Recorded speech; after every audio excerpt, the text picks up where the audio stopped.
Hello and welcome to another This is the Music Meets podcast. This week we are joined by Harley and Ross from Darlings, an exciting and brilliant duo hailing from West Yorkshire. The lads have just released their EP, The Glitter Years, which is brimming full of anthems and will soundtrack your summer. Harley, Ross, thanks very much for coming on, lads. How you doing? Yeah, good, mate. How are you? Yeah, good. Cheers for having us. Yeah, no, thanks for coming on. And I'm pretty good, thank you. Pretty good. Good. So obviously we just mentioned there about The Glitter Years, your brand new EP. But before we start talking about that, have you got over the disappointment of the Euros defeat on Sunday? Definitely not. Definitely not. Crikey, let's not talk about the football. You know what? The better team won. It's just all the afters that came after it and all this upset and stuff. I'm not a fan of all that, man. It's disgusting, isn't it, really? They're not football fans. They're Tommy Robinson's lot. Yeah, definitely. Yeah, very, very sad to see, especially if you think, like the various movements and the anti-racism messages and that have been going on, to be still getting that now, I think's no need for it at all. No need for it. I don't believe so. I don't believe so. And you know what? It spoiled what were a good competition, you know? Yeah, definitely. I think there was a real, real sense of everyone sort of like, hate to use this really, but like everyone coming together, you know? Yeah, you're right. You see, Ross ain't into football at all. But then I'll get the odd text message, like halfway through a match going, "Oh, your boy Calvin Phillips isn't up so much." I'm like, "Hey, you're watching that, yeah? You're watching? It's cheeky." But it's all right. It's all right. It's just everything that goes with it. That football fan mentality, I guess. Yeah, sad to see. Sad to see. Hopefully, in next year with the World Cup in Qatar, we might be singing a different tune, eh? So, the Glitter Years opening track is The Devil, which we hear at This Is the Music of Love from the minute that you guys very kindly sent it across and let us have a listen to. It's a triumphant song which has a great energy. So was it important to you to make a big statement with the first track on the EP and sort of get people to sit up and take notice of you? Yeah, I think so. I guess when you look at your track listing on an EP, we always think you want a big song at the start. You want them, start what you mean to go on. And that was always going to be as first choice for the start of the EP. Yeah, so it was obviously quite a straightforward decision then, by the sounds of it. Yeah. I think so. I mean, like it's the most, shall we say, obvious track off the EP that could be a single, really. So we just had to slag it out, really. There you go. Give everybody that. See what everybody thinks to it, and then we'll push the rest of the tunes in, really. But yeah, it kind of a bit of a stepping stone to where we were going from the last EP into this one. And then also this EP is kind of a bit of a stepping stone to where we're going to continue and drive for the next ones, really. Yeah, sure. So, where did like the influence for the Devil sort of come from? Was it quite a straightforward track to sort of like record and get the music down, or? If you heard the first vocal that I sent Ross, it started as a little voice message, didn't it? So Ross, I've got this idea, and if it ever comes out, I'm going to be so in. But I'm going ready and thinking about it. It's not that bad. It's whispered as well, isn't it? What do you think to this? And I'm like, you've done it, man. That's our tune. It started off like the music that I wrote against that voice message was completely different. Right. And I can't remember what happened. I think I was just messing about with some keyboard sounds, and I found the keyboard sound that became like the main riff. And I was like, this is good, and then just sort of reworked it from there. And it really had nothing to do with that original voice sample. And then I put like I just sort of mirrored the synth with a big guitar. I'm like, yeah, that's all right, isn't it? Yeah. Yeah, it had the word devil in it, didn't it? So we called it the Yeah. devil. So I thought, oh, well, I quite like that. So I'll just throw the word devil into the new bit. But yeah, I mean, the response has been remarkable, to be fair. You know, for just two lads who, you know, I mean, we've been writing music together for a while. Then we had a bit of a break when we both moved to London. Then when we came back up to, to Yorkshire, we started writing again, and it was just for no one else's benefit but his own, really. We started throwing out to a few friends and stuff, and then people were like, you know what, I'm having that. I like sound, and then it just kind of progressed, and then we just kind of like, you know what, let's have another bash, you know. And that's what kind of made this new EP. Yeah, well, as I say, it's a great start and to the EP and a really, really good choice. And as I say, I've absolutely loved it from the opening minutes of the track, or opening seconds rather, I should say, of the track. It definitely captures your attention and is a song that you just want to keep on listening to, in my opinion. So Sullen Light is the second song. It's one of my personal favourites from the EP. I love that tempo change that comes up about halfway through the song. So how did this song come about, and why did you throw a tempo change in there like that? I can't remember. Were we trying to rip off another song with this? Probably was that the? I think that's how it started. I won't say what it was. Yeah, I can't remember how it. I think it started off as being vaguely similar to another tune by. Okay, I guess it's more of a bit of a dance tune, isn't it? Yeah. And yeah, I've no idea how it's two sections. There's like I guess an atmospheric bit at the start, and then it goes into a bit more electro-y. Yeah, I've no idea. I honestly can't remember how it ended up like that.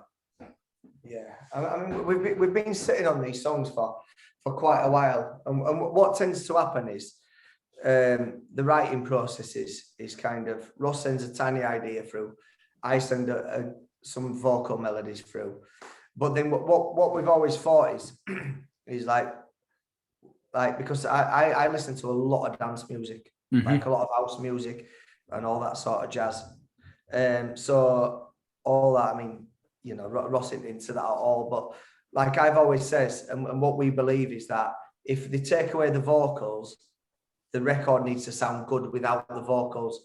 You know, it's not just like, you know, like take away the vocals and then you've got chords, what are just that people are going to get bored of. It needs to be interesting. If I wasn't there, it needs to sound interesting. So it's kind of difficult, really, because then when it comes back and it sounds so good, it's difficult for me to put vocals to. So like our writing process is different from getting in a room and smashing it out like every other band do. Yeah. You know, they just get in a room, get the guitars on, get the drums on. Next thing you know, they're going mental, which is wicked. We've been there, but that's not us, man. And so it's a lot of to-ing and throwing, and it's not until we've pretty much got like. It's not even a backbone until we've pretty much got a tune that we're going to then we're going to a studio, and then we look at it and kind of go, right, this needs tweaking, that needs tweaking. The writing process is a little bit different. You've got a lot of bands that write tune after tune after tune and dump them, but because it's, you know, it's not, we're not, oh, it's so technical. I don't mean that, but what I mean is like we spend a lot of time on getting the drum beat right and the guitar right and the bass right, and then changing a tiny bit of the bass that we don't really have chance to like sack tunes off, really. We just got to make them better until we like them, until they're decent. I think that's part of it. We'll keep sort of building on something until it is right, even if it is, you know, like a drastic change. Be that like the drastic change happened with How the Devil was originally, or like in something like where it just goes into something like a whole new song. There's a tune by a band called Wand called Fire on the Mountain Parts 1, 2, and 3, and maybe that had a bit of a bearing on me. It's maybe one to go and have a listen to. Okay, I will. I'll definitely go and give that a little check out and see if I can hear hear that or not. Well, I think it's in. I guess it's still down, isn't it? Yeah, that's a song in 3 sections. 2 different bits. Like it's quite an alright film, and the next thing you know, vampires come out, and everybody's going mad. That's kind of that. This is our Dust Till Dawn, mate. And this is Sullen Light. Love it, and I love listening there about how your how the writing and the recording process works as well. I find that quite interesting. I know a lot of people probably won't, but for me, I'm fascinated by how you get from like A to B with from the demo stage up to what we get to hear on the record type of thing. If that makes some sort of sense. I kind of regret as well not keeping that early version. I think it's what we do. I'll do a new mix or a new idea or build on it, dump it in Dropbox, and then write over whatever's previously there. So there's loads of iterations on the way, and I don't keep any of them. But maybe I should start. You should keep them. So, Performance Flawed is track number 3. The guitar riff in the verses is epic, and it's a real sort of stomper of a track. So, what was the inspiration behind this one? We're just Ross started messing with guitar pedals, and he was like, look, this. Well, he sent me over. We've got this thing, and then the thing, anything with technology blows my mind. And then we've got this thing called audio movers where we can both. I've got a studio here, he's got a studio there, and we can kind of hear each other in real. It sounds like he's inside my ears. Yeah. And it's really, really clear and what have you. And then he came up with this. He says, right, I've got this kind of, and he played it, and I was like, wow, this is unbelievable. And this is kind of like a good example of where I didn't know what to write over that, because you take it like the idea for the vinyl were like back in the day on the other side, we were going to have an instrumental, right. Rather than putting the Pink Cloud on it. Yeah. But what we were going to do is we were just going to have instrumental, take away the vocals and just have, karaoke versions of the tunes. The song sheet inside. You learn them when you sing them, mate. But yeah, that's the best bit for me. It's not about anything. That guitar riff in the verse, like how glitchy it is and how it crackles and falls in and out and falls in and out. I mean, I ain't got a clue what he did with his guitar pedals. I mean, you better off asking him. But as I say, everything just blows me. It just blows me. I couldn't even log into this. I had to restart the computer. Yeah, I think like houses. It was the guitar riff that I think I found the synth line that's in like the verse and the guitar sort of sound around the same time. I was really liking that sort of glitchy. I guess for a long time I've liked guitars that don't really just sound like guitars and sound a bit more either synthy or not distorted, because distortion is probably quite common, but just it sounds like pretty nasty. Broken. So the whole like glitchy sound of the guitar was what started that off. And the edge built up from there. Yeah, it's great.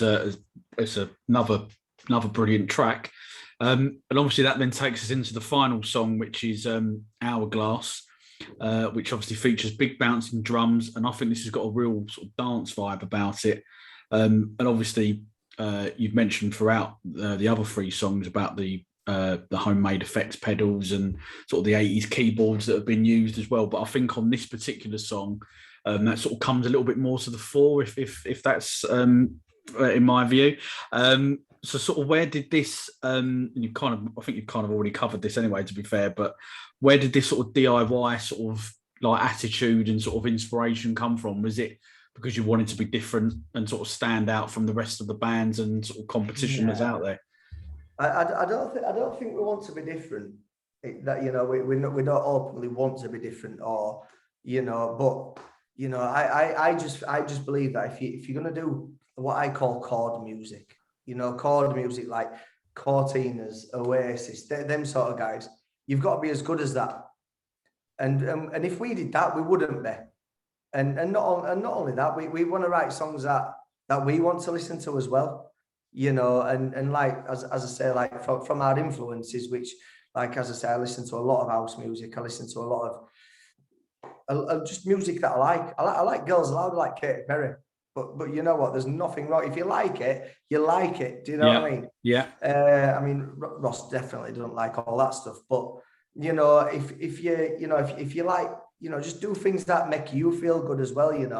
And I just think like, just let everybody else deal with that, and we'll just do things. As I say, we wrote things proper DIY and brought in like all these 80s keyboards, these Casios and Yamahas and God knows mine's what. An Amstrad, mate. Mine's an Amstrad. It's really shit.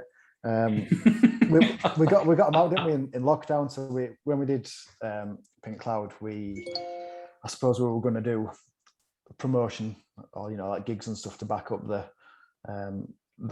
release, but like everyone, just had to turn to doing like at home gigs kind of things.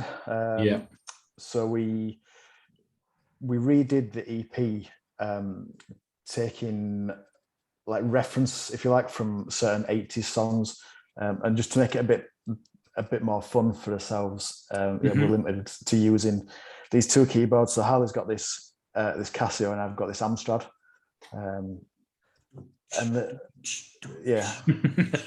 So I think are they still on his IGTVs? I mean, my fingers have stayed like that forever, man.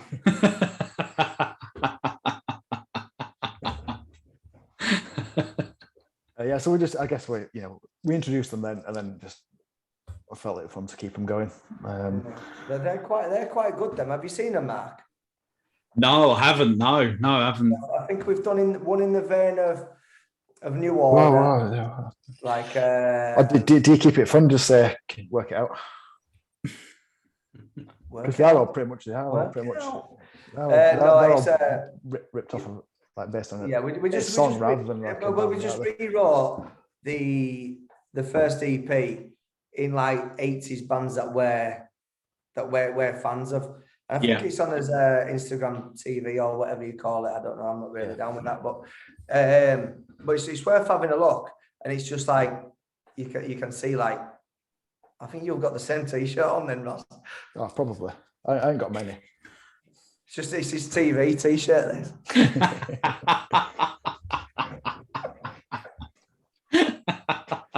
Sorry, mate. I'm sorry. Brilliant. Love it. So, Ross, what's your favourite song from the Glitter Years? It's really strange, like, going back to it. I guess because I like recorded it and mixed it, and I've spent so many hours listening to it, I pretty much can't stand listening to it anymore. None of them, mate. None of them, yeah. But we've been practicing, like in a practice room, loud-ish, over the past couple of weeks. And I'd probably say that I go off what's probably my favourite to play. Probably Performance Flawed. Yeah. Great choice. Harley, what about you? It's got to be The Devil. It's got to be The Devil. I mean, we've got, we've got a couple of diehard. I don't say diehard fans, but we've got a couple of lads who like love everything we do, and like, it's as if it's Seven Nation Army or that, that all that sort of stuff. It's and I think like when we finally get to play, which I think when's this going out, Mark? Well, hopefully it'll be tomorrow or Saturday. Right, with a bit of luck, hopefully this feeling will have announced us, but if they it doesn't really matter anyway. We haven't played this batch of songs live, whereas the last one, I mean, the last time round we had the Pink Cloud and then a couple of fillers, if you like, and then we got rid of the Deadwood, and then we've got these, but it just seems like I'm looking forward to to playing the devil live just because of the reaction that it's had, really. You know, the plays on Spotify and everything else that goes with it. You know, I mean, all right, it's only had like 2,500 plays, but they're organic plays. They're plays that people want to listen to. You know, you watch, so you go to some people and they've got 50,000 plays from a song, and you're like, nah, mate, you've been on Fiverr. You've been on Fiverr. Yeah, you can't fool me, mate. You cannot fool me. I'm definitely agree with you there. Definitely, I don't understand that mentality, but hey, but yeah, I mean, I think as you say, the reaction to the devil in particular, but I think the EP as a whole has been like really, really impressive. I'm obviously seeing all your like shares and stuff on yours, like having a little look at like what people are saying about it. I think it's brilliant, and yeah, I think it's a great, well, halfway through the year, or just over halfway through the year. But what a great start! What a great way to sort of start off the summer, really, in my view. So I guess though, it's just nice to have it out though as well. So we got it back from mastering probably in February or something like that. February, March. Wow! Right. Okay. And the video. Did you do that? What did you do with that in March? I'm still thawing out, man. It was -5. So here's us doing this like nice sort of summery number. Yeah. Pub Tropicana. Yeah. We had a lot of women in like bikinis and that, but they just couldn't stand it, so they had to go out. Yeah, the margarita. That pizza. But yeah, I mean, like, I mean, I think it's a game. It's a game is releasing music, especially at this level. And you know, there's bands single. And you know what? You can't fault them because you're expecting a lot from somebody. Excuse me. You'd expect, so like if we send like the EP to someone like yourself, you're expecting them to sit there and listen to 4 tracks. I'm not saying you do or you don't, but you're expecting a lot. Or you send it to your mates. You know, people don't have time these days. But if you say, you know what, can you give us 3.5 minutes of your time? And then they do. You know, but in saying that, we've got a lot of songs in the tank, so we need to get rid of this and then get on with the new ones, really. Yeah. So, one of the things that I've been quite intrigued about, and you kind of have touched on this a little bit at the beginning, but how did the band form, and where did you get the name Darlings from? We've been I tried to look back on like I don't think MySpace still exists for us, or does it? Oh, wow. You know, for us an old band. So, no. But is it still there? Is there still bits? But I don't know if I'm in like your old band then. So I think we probably started making music together. I joined Harley's band back in 2007, and I begged him. One of my guitarists left the band, and like Ross was in the band at the time. And you know what? I'll give him his dues. He didn't want to. He wanted to be loyal, which were wicked. And they were a good band. Like we really got on with them. I was like, you know what? You're not doing a great deal. Why do you come join? Why do you come and at least have a play? And we're like, no. At least come and have a play. No. So I just followed him around. You know, when he went outside, I was sat there. Come join my band. You know what I mean? And then one time, then he came along. And he came with his pedal board that were like this big. And I was like, you're the one for me. And then when he came, I think they probably don't like me saying it, but everyone else in the band felt a little bit threatened about it. So like people started leaving because of it and what have you. And then me and Ross started getting really pally, just because of that. But it was difficult to start with because Ross's face now, what he's got now, if he's happy or sad, if he's getting married or anything, his face never changes. So we'd go to the practice room because we used to have like, and we had an industrial unit then where we used to go and practice. And I'm like, what's up with Ross? I'm like, oh, I don't know, I best phone him. So I'd get some credit on my phone and I'd phone him. I'm like, Ross, what? And he'd go, oh yeah, that would ace. I'm like, well, do you want to tell your face that? I'm like, oh mate, it went hard work. But I was just saying to my missus like the other week, and I think she says to Ross actually that the music that I always wanted to make with Ross, we're making now. Yeah. Like before we were a bit giddy. We like it were a lot of like 16 beats that that 2000 sort of giddy testicle sort of thing going on. But I think I've always wanted to, because we've got like a dance influence, and why do I always talk about dance music? Like I'm an ambassador for dance music. Yeah, like it's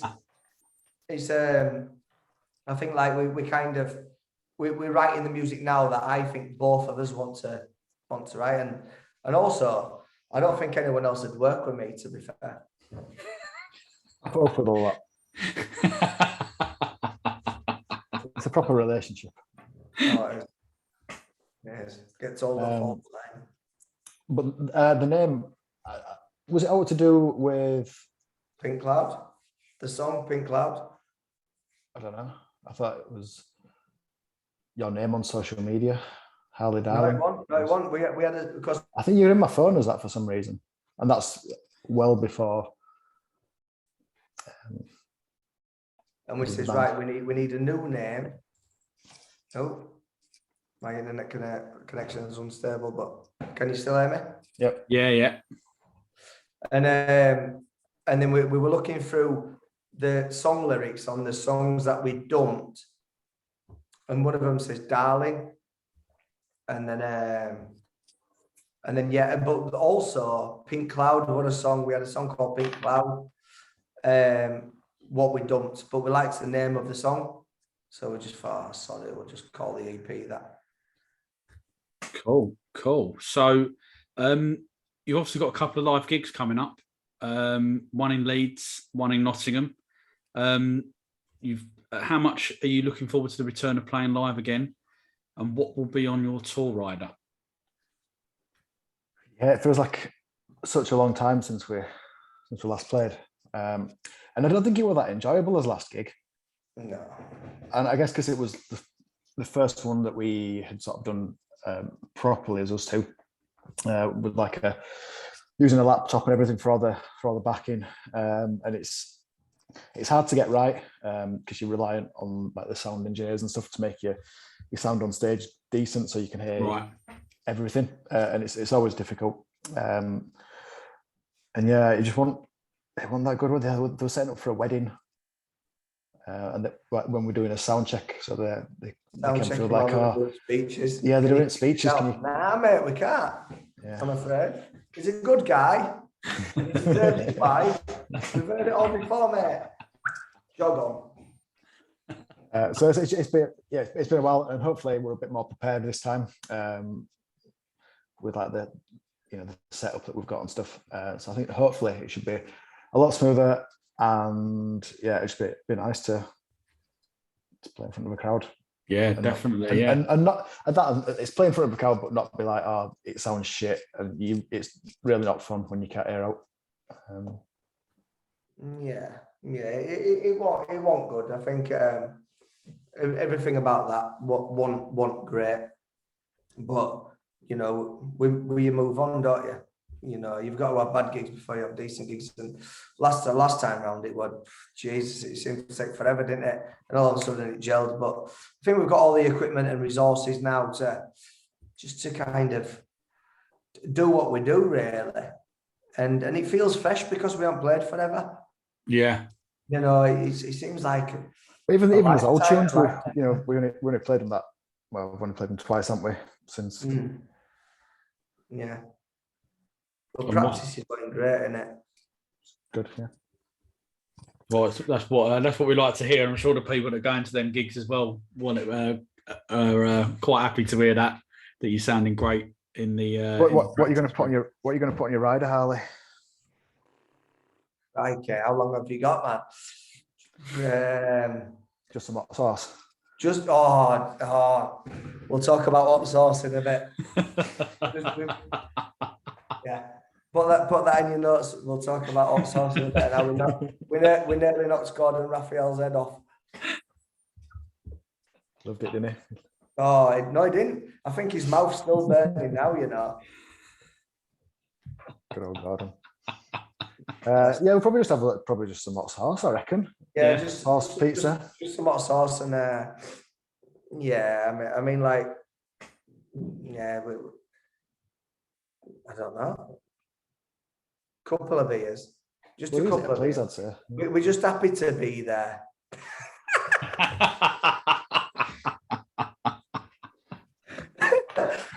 Thanks for having us. We're happy to be here. So, what makes you stand out as a band, and why should people listen to not just the Glitter Years, but the other tunes you got out as well? I like to think that we're not just a guitar band.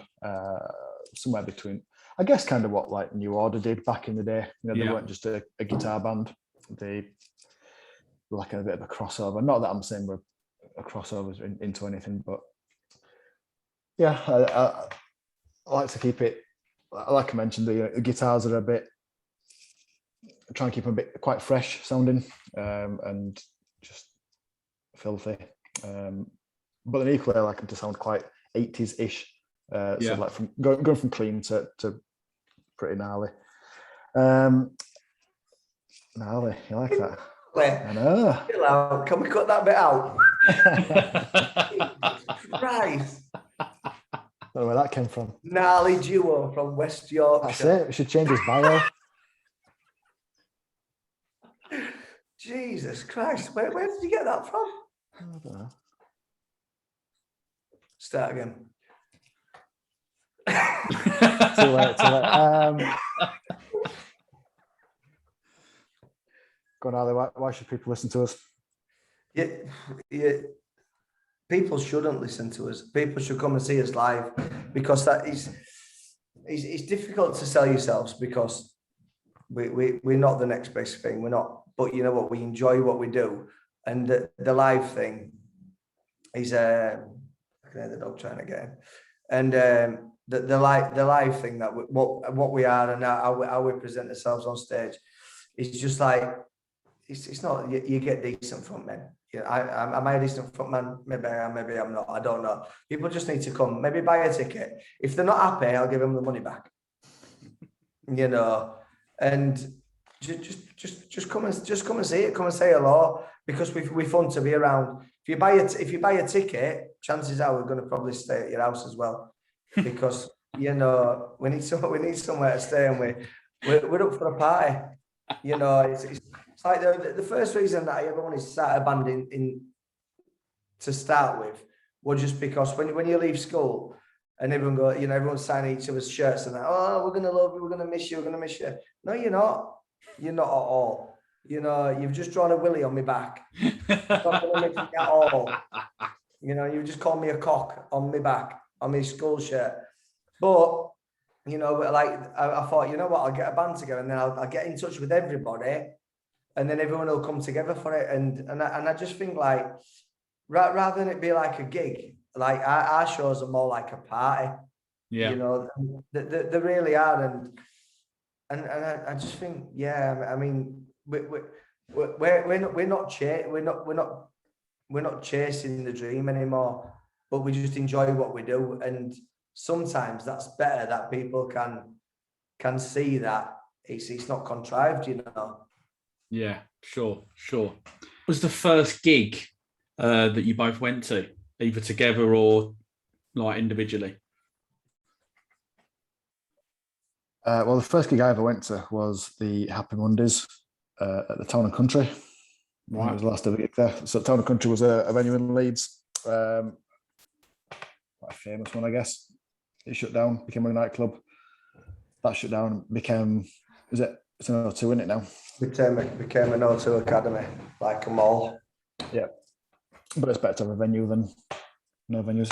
I guess it filled a good gap in Leeds because that sort of size room was not really there at the time. Well, I suppose you had the uni, didn't you? But wasn't that great in there. Yeah. It were kind of well, it's not too. It's probably like the sort of size that who plays there now. Oh, he's got to be a lot. Right. Don't know. Like the only bands I've seen there, were like War on Drugs, Band of Horses. So like that level of. I think I saw. I can't remember what they were called. I went to see the support band. They had that song "Fear of Flying." They're like a bit emo-y. No. Didn't used to be called Fear of Flying. It'll piss me off, but it might come back. But yeah, I went to see the support band. Just Google it, mate. Yeah. What about you, Harley? The first band that I ever went to see were a band called the Dandies, and they were a band from York, and they were playing like second fiddle to Shed 7, I guess. But they were quite good. They had a decent tune called English Country Garden. Remember, Ross? Nope. What sort of year we're talking? Okay, I'm like 1941 or something. White Lies is the one I'm on about. It came to me then, but that's that sort of level of band. Was it? My first proper gig was at Newcastle. It was the Be and Out tour with Oasis. You know, when they came out of that fucking phone box. Oh yeah. A bit weird that one.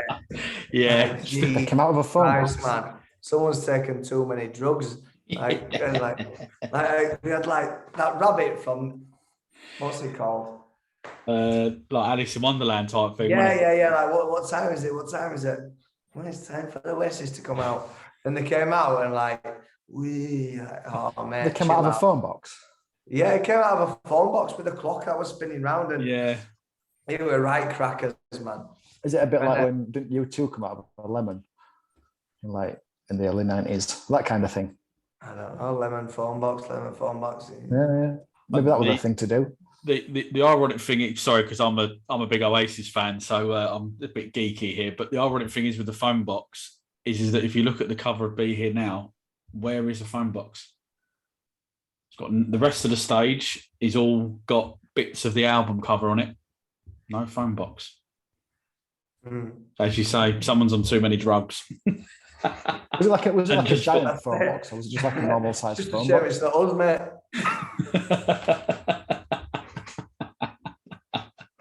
But yeah, it was well, I guess a normal size, I suppose. Yeah. All right. Well, very weird. Very weird. Yeah. We were a little bit crackers, but it was an unbelievable gig. But because I was a kid, I was on someone's shoulders, and you get all these Geordies who want to, like chucking pints at me and stuff like that. I'm like, just chill out, man. I'll get down if you want. I was only about that big when I was like, however old I was. I don't even know when it was. When was it? Be Here Now, when did that come out? 97. All right, so like 15 or whatever.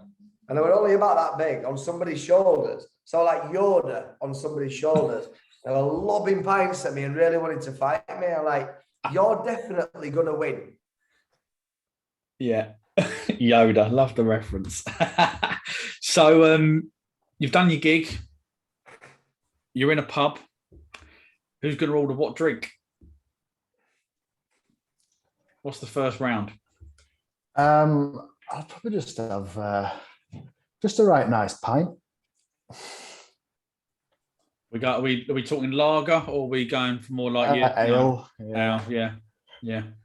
He's going for an IPA, this lad. He's going for an IPA. Loves his IPA. Just to get my fluids back up. He thinks it's a little bit funny that I like Red Stripe, and I think it's a little bit funny that he likes a mango twist to his beers. Mango twist? No. No. It's got like, it's got sense of mango. It's got what? Sense of mango. Get the Red Stripe. Get the Red Stripe. Do like a Red Stripe. What about yourself? Me? Blimey. Yeah, I like the idea of red stripe. I'll probably go Peroni. I think just chuck it straight in there, watered down with Jaeger bomb. May as well just go big early. I reckon. Just why Really? not? Wow. This guy's a big I'll be in bed by about 11 o'clock, so it'll be. I've got to go big early. He's right. When you've got a kid, mate, you've got to get all your tokens in straight away. Yeah, that's it. Like, I'm allowed out for 3 hours. It's like one of them bottomless brunches, man. Because I've got a kid. If I went to a bottomless brunch for 2.5 hours, I can guarantee that they're carrying me out. Guarantee, because there's only so many sausage sandwiches that you can eat in there. Definitely, I'm with you on that one. Definitely, I am. Yeah, I am. So during this this marathon drinking session, which 3 musicians, dead or alive, it doesn't really matter, would you invite to come along and join you? I guess first it'd be Bowie for me. He liked to read Viz, which for me that's a guy who's got a sense of humour. Could get on. Go on, Harley. Julian Casablancas always, mate. Always. I'd say Pete Doherty, but I'd end up going out for a long time, and I'd end up getting divorced, wouldn't I? But yeah. I mean, like I've always been a fan of the Strokes, and also the Voids, and that also shines through like a little bit with the Void stuff. It's a little bit less commercial and. Yeah. And like I take like quite a bit of influence from that as well. But yeah. I mean, Julian Casablancas as a whole, I like what it was all about. Not because he came from a posh background, but just because he didn't show that. It was just like, it's just like, yeah. So that's you can. And who else is coming on?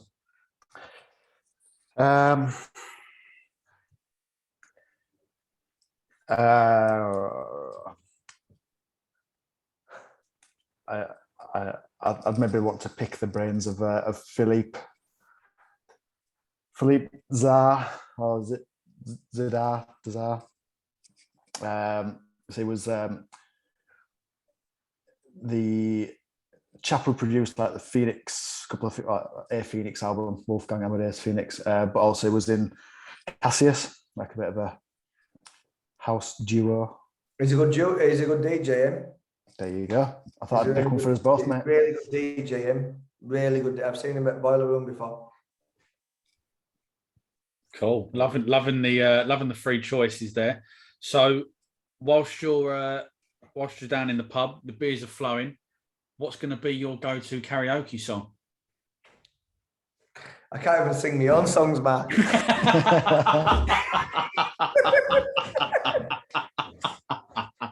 No, that's not true.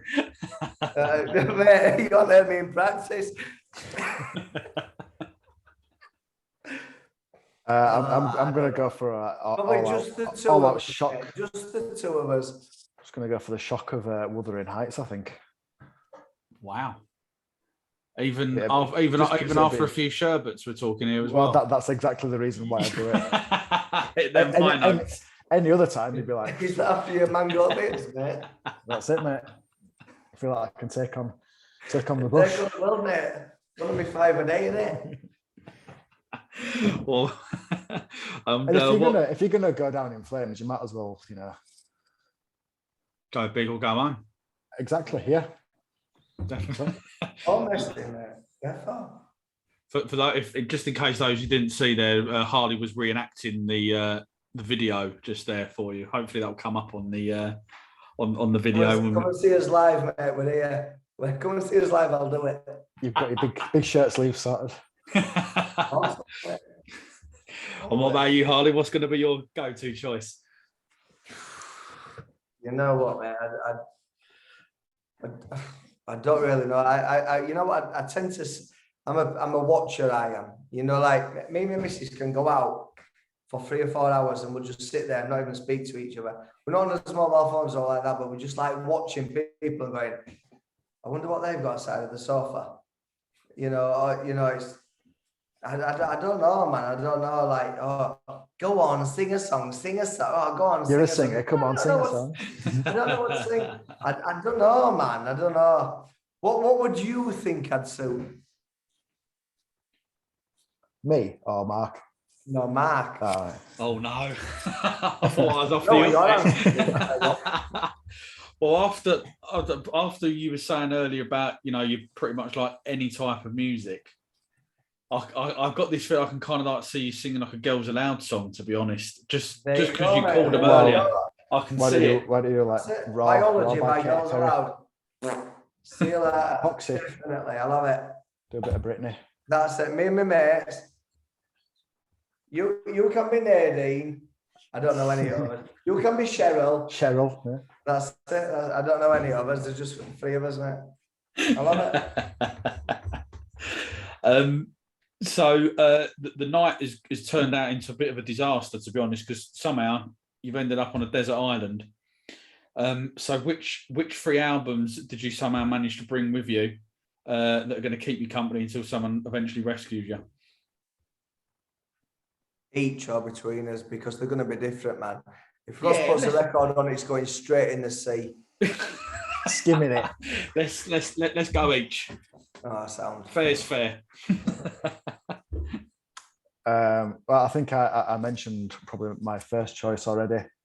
I'd go with Phoenix, Wolfgang Amadeus Phoenix. Yeah. Because I guess if I wanted to have a little bit of a boogie, yeah, go for Phoenix. Yeah. Go Nally. My first choice would probably be The Virgins by the Virgins. Have you heard it? And that might also be the first gig that we went to together. Yeah, it were. They're a band from New York that came late on. They were after the Strokes, after Yeah Yeah Yeahs, after the Bravery and all that. Mm-hmm. But their debut album's so good, man. It's got like loads of 80s feels. It sounds like, the Missy says that it sounds like Dire Straits. And it's really? Wow. Yeah, from start to finish, I think it's in my top 3 debut albums of all time. It's unbelievable. Listen to it, man. It's but yeah, that'd be my first choice. Didn't he go out with Amy Winehouse for a bit? Did he? I think so. I remember his name was called Donald Cumming, and in the NME when they first got reviewed, it says because they were called the Virgins, they went, do not like Google the band name and his name. I remember that. All right, what? Well, thanks for the advice, NME. You guys. But yeah. It's really is a good. It's good, isn't it, Ross? It's that long since I've listened to it, but I remember liking it at the time. Yeah, it's really good. It's got lots of 80s vibes in it, didn't we? And like and yeah. It's got loads of good references about growing up. If you know. I'm definitely going to check that one out. Ross, what's your second choice? So I'm probably going to go with Frightened Rabbit and Pedestrian Verse, which I think was the 4th album. It's pretty miserable, and that's good. I think if you're alone on a desert island, you're going to be miserable. You want to keep things miserable. Yeah, you don't know when you're going to get out, man. That's it. So I've got my uppers with Phoenix, and I've got my downers with Frightened Rabbit. Yeah. But it's quite a hopeful album, I think. I think that was always the thing with them. They were miserable and hopeful, and there's lots of swearing as well. I think I like swearing, Ross. Yeah, I like swearing. I like people swearing on record as well. I think it's brave. One of his songs has got a C-bomb in it. Ooh. Crikey. Yeah, not crikey. And I think that's brave. Is that if you can get away with that, you're on to something, aren't you? Do it. Your next record. Just okay. it'll have every Not track level. necessarily Those the little, C-bomb, but little E's in the corner, explicit. The second one would probably be maybe the first LCD sound system record. Just because, like, I think like James Murphy, I mean, like, he's also a massive influence on it. Not necessarily him, but me as well. Yeah, not necessarily him, but me. Sorry. yeah. And yeah, I just like everything about the guy and everything about that record, that he made it for him and not for anybody else, you know. And if people liked it, they liked it. If they didn't, they didn't. And I guess that's kind of like where we're at the minute.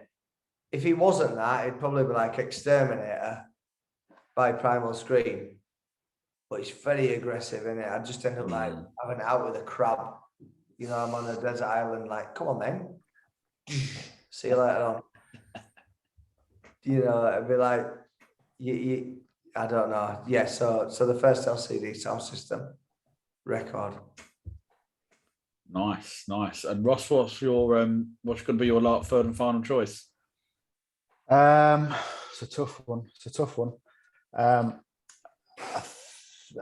think it'll be a band called Ockerville River and the Stand-Ins. There's like a sort of a double album, which is the stage names on the Stand-Ins, but they're two separate albums, but they're sort of somehow linked thematically, I think.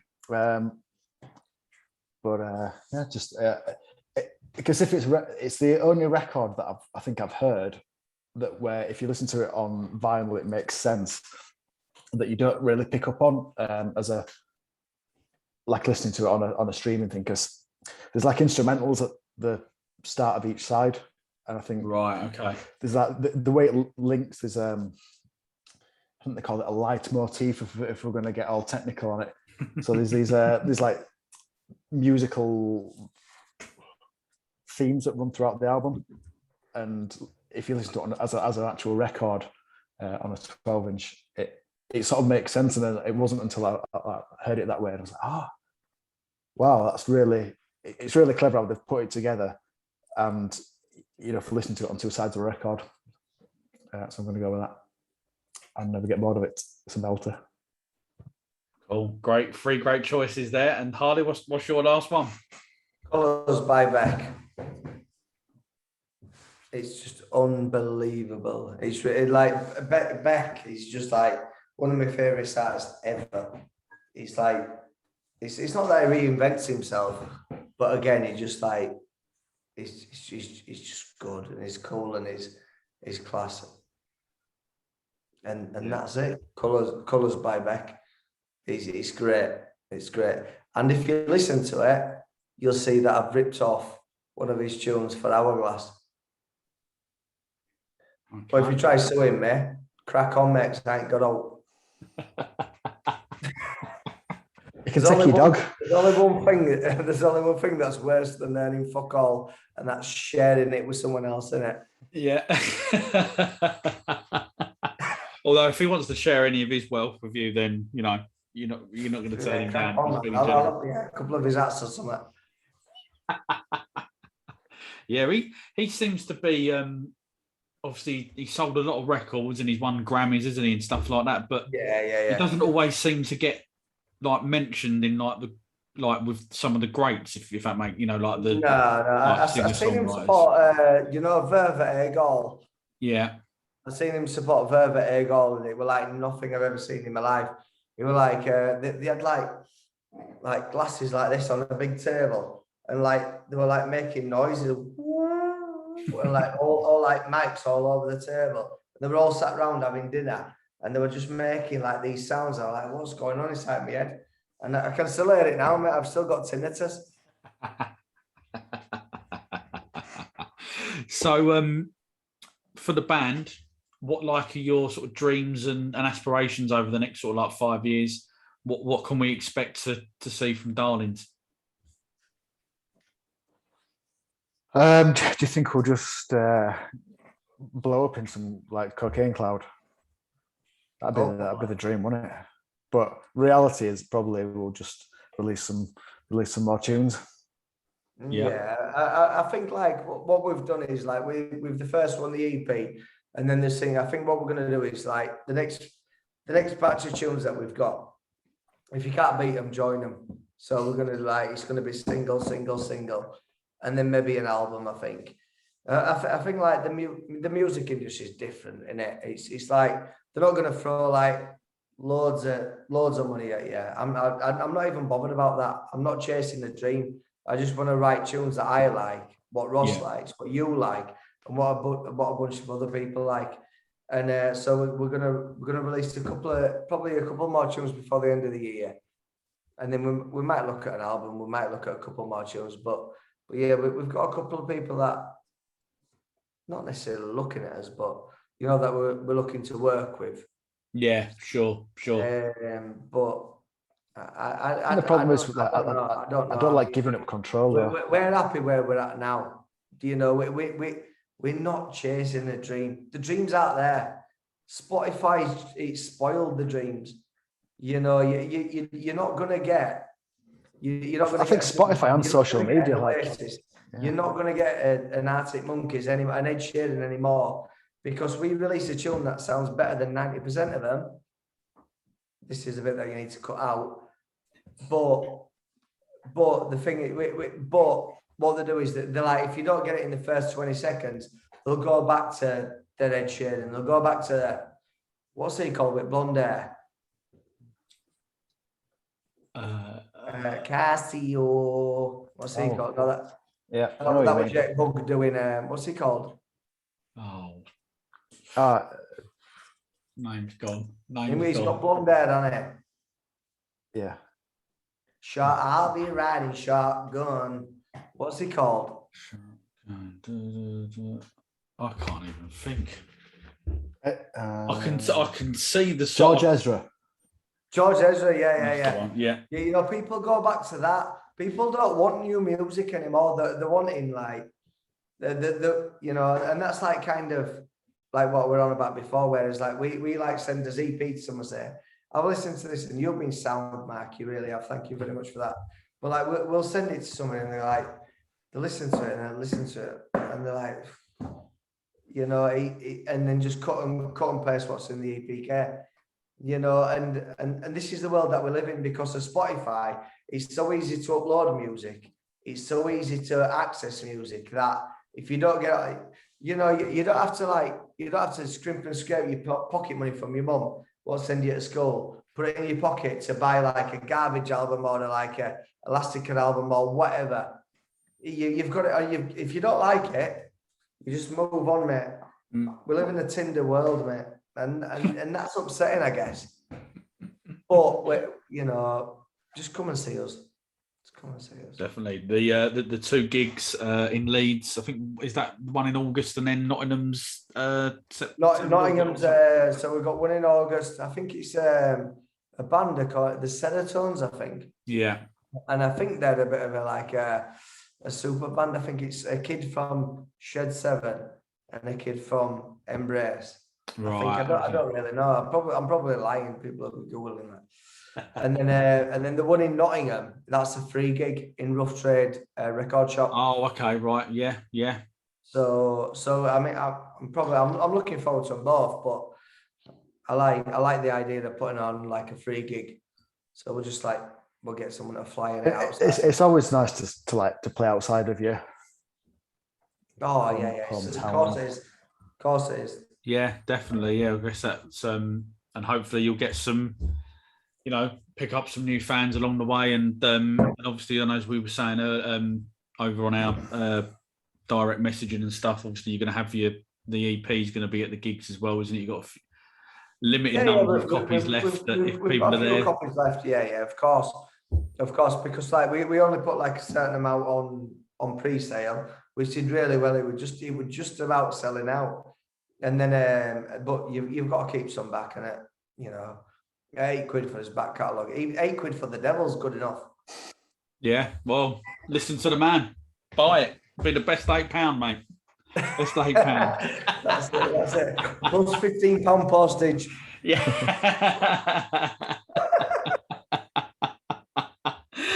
So, Harley, Ross, unfortunately, that is the end of the podcast. Thanks for coming on and giving up your evening and having a little chat with us. I've had a great laugh. I've really enjoyed it and getting to know you both a little bit better, and finding out some of the stories behind the glitter years and what makes you two tick.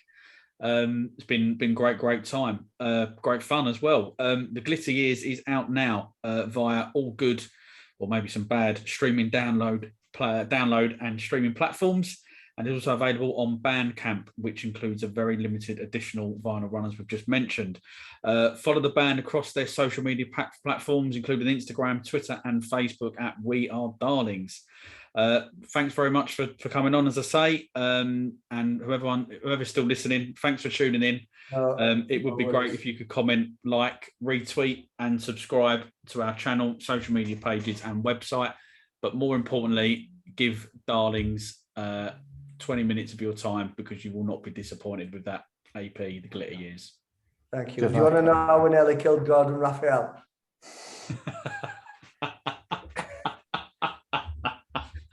Before we go, everybody, right, so we were recording with Gordon Raphael, and we thought that it was a 2-day campaign. Is this all right? No, you crack on. So it was a 2-day thing, and he came over and he chose which bands he wanted to work with, and he sent Ross a message saying, "I really don't know what I can do to these tunes." I'm like, "Hang on a minute, you're Gordon Raphael, but in our kit we've always got some hot sauce because food's a little bit bland." Oh, you never know, do you? You never know. So like, you don't want to get caught short. We got fish and chips in, and he like we pulled out this hot sauce, and you're like, "Oh, I can't do an American accent, I really." And he was like, "Oh, what's that?" I'm like, "This is hot sauce." He was like, "So what? Like, what does it do?" We're like, "Put it on your food and see." So he put it on the side of his food. He dipped a chip in. I thought we'd killed him, man. He put a chip in. He put it in his mouth. You know, like on Wile E. Coyote when.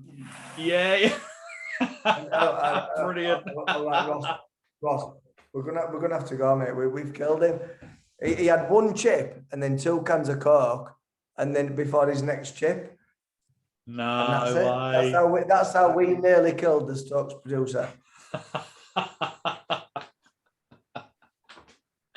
Wow.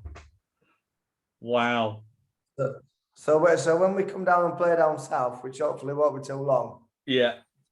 I'm not going out with you two to fish and chips.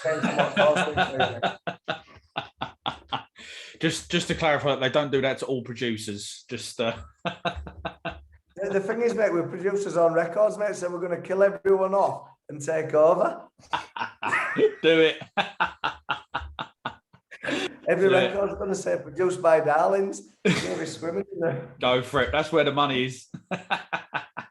That's all they say, mate. So they say. Brilliant. Oh, what have I done here? Brilliant. Lads, thanks very much for coming on. It's been a real blast, and I wish you all the best and continued success with the Glitter Years EP, and when you get back on stage at them couple of gigs that we've mentioned earlier. Thank you, mate. We'll see you. Cheers, Mark. Brilliant. I will catch you somewhere down the road, definitely. Thank you. See you later. Thank you.